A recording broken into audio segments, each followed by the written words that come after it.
Wang Yibo stood on the sun-drenched rooftop of the Grand Palais in Paris, the city of gilded perfection stretching out beneath him. It was 6 a.m. on October 5th. In exactly 24 hours, across 8 time zones, the man who wore half of his heart would turn 37.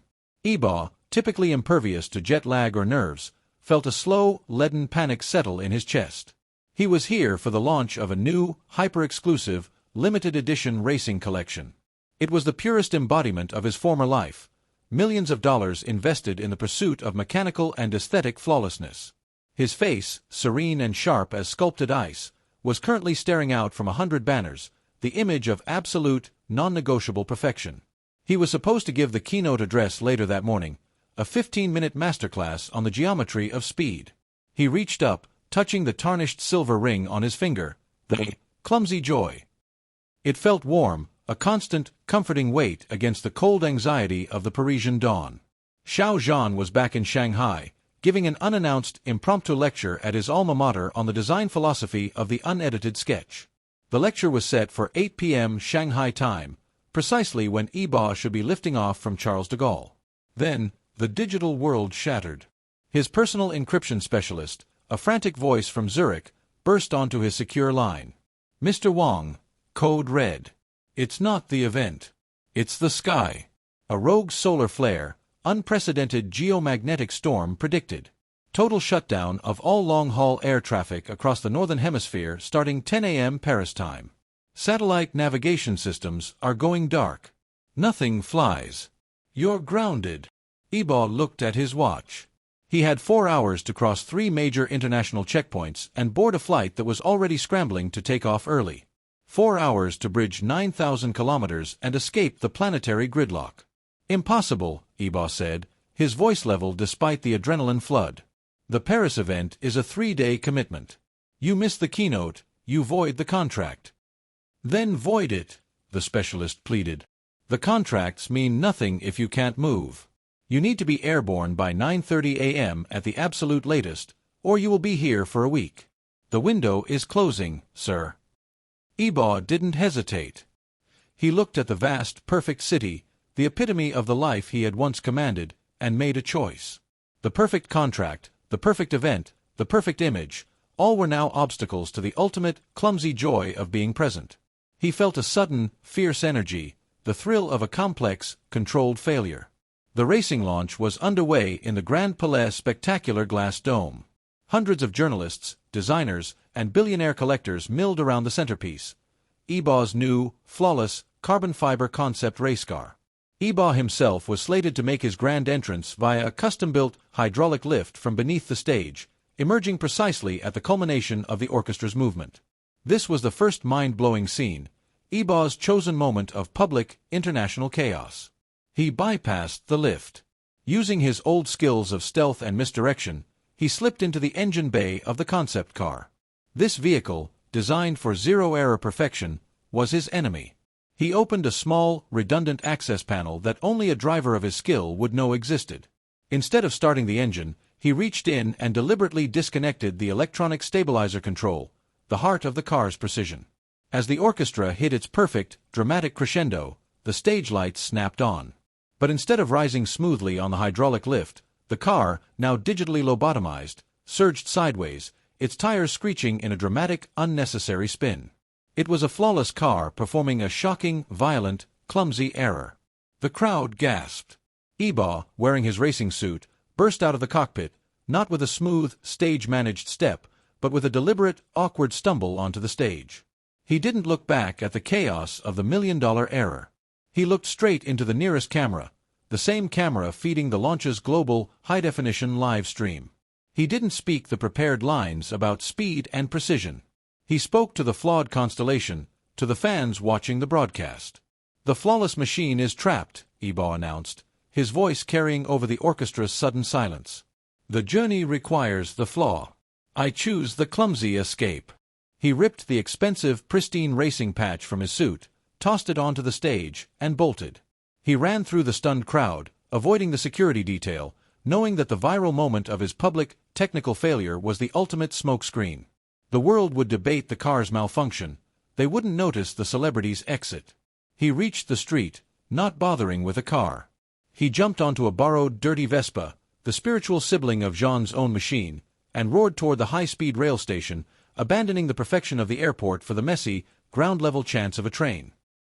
Yibo made the Eurostar to Frankfurt with 10 minutes to spare, catching the train just before the rail lines began to buckle under the strain of diverted air passengers.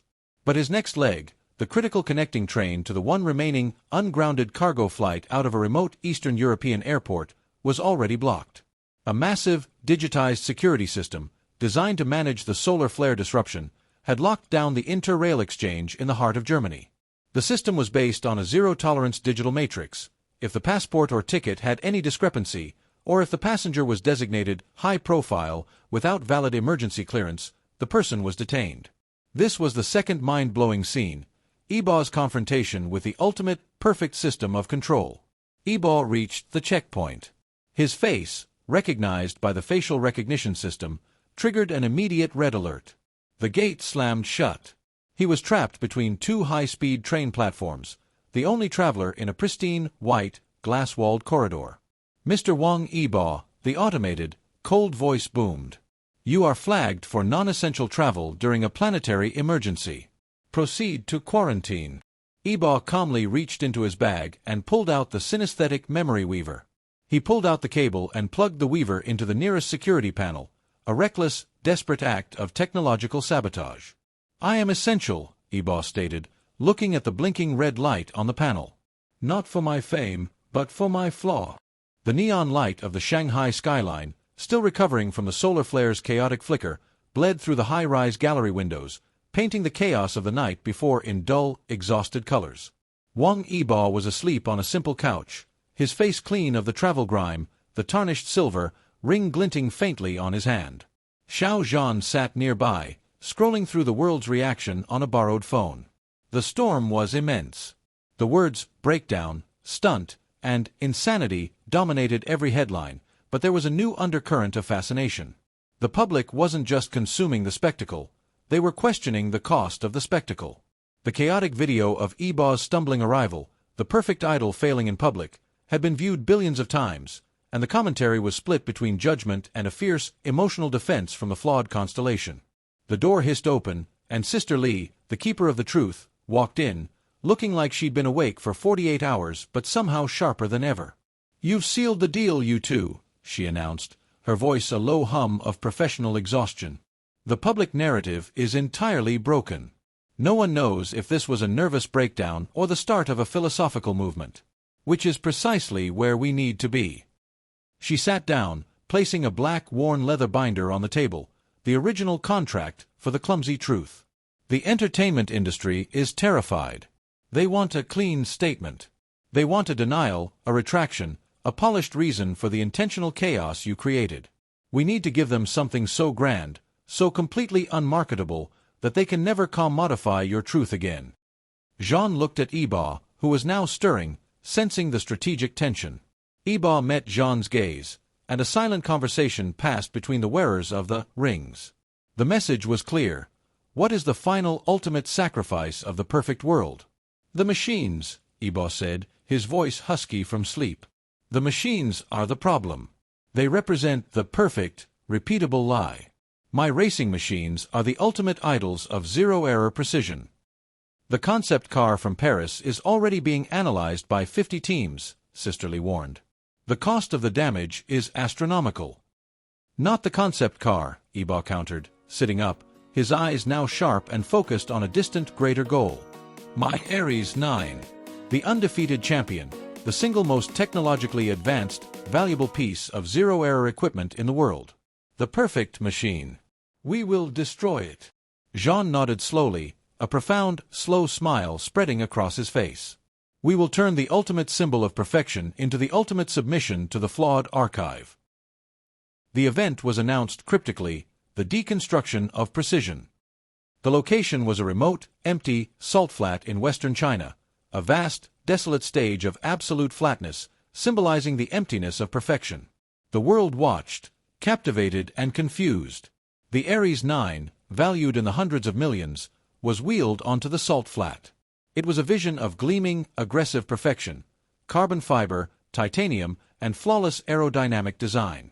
Yibo stood beside the car, dressed in a plain, mechanic's jumpsuit, Zhan standing silently beside him. Sister Li, acting as the only authorized broadcaster, held a simple, handheld camera. "This machine," Yibo began, his voice surprisingly calm against the vast empty backdrop, "is the reason I forgot how to stumble. It represents the pursuit of a flawless line, the terror of error, and the lie that perfection is achievable without a price." He walked to the driver's side and pulled out the synesthetic memory weaver. He plugged it into the Ares IX's main diagnostic port, a final, reckless act of data sabotage. As Yibo activated the weaver, the air around the Ares 9 shimmered. The weaver, connected to the memories Yibo had infused into his trophies and the mural, began to project the car's internal history, the true cost of its zero-error performance, onto its pristine chassis. The projection was not light, it was heat. The air around the car began to visibly distort, shimmering and rippling with intense, projected thermal energy. The Ares 9, still and silent, appeared to sweat. The perfect black paint began to run with the thermal data of Yibo's exhaustion, the blinding heat of 100 engines, the digital anxiety of the speed calculations, and the silent, cold loneliness of being alone in the cockpit. The pristine shell of the car was momentarily stripped away, revealing the raw, ugly, psychological effort it demanded. It was the visual manifestation of the shadow from his earlier surprise visit. Yibo looked at Zhan, the only other person in the world who truly felt the projection through the shared ring. Zhan nodded, his expression resolute. The cost of perfection had been seen. Yibo pulled the weaver out. He walked back to the front of the car, where a colossal, industrial crusher, a machine built for the clumsy, brutal work of scrap metal, stood waiting. "The machine's purpose is to be flawless," Yibo announced to the camera. "Our purpose is to be free." He walked to the crusher's control panel and pressed the activation button. The crowd watching the live stream across the world gasped. The hydraulic jaws of the crusher descended, slowly, deliberately. The roar of the machinery was deafening, the sound of the ultimate, brutal rejection of commercial value.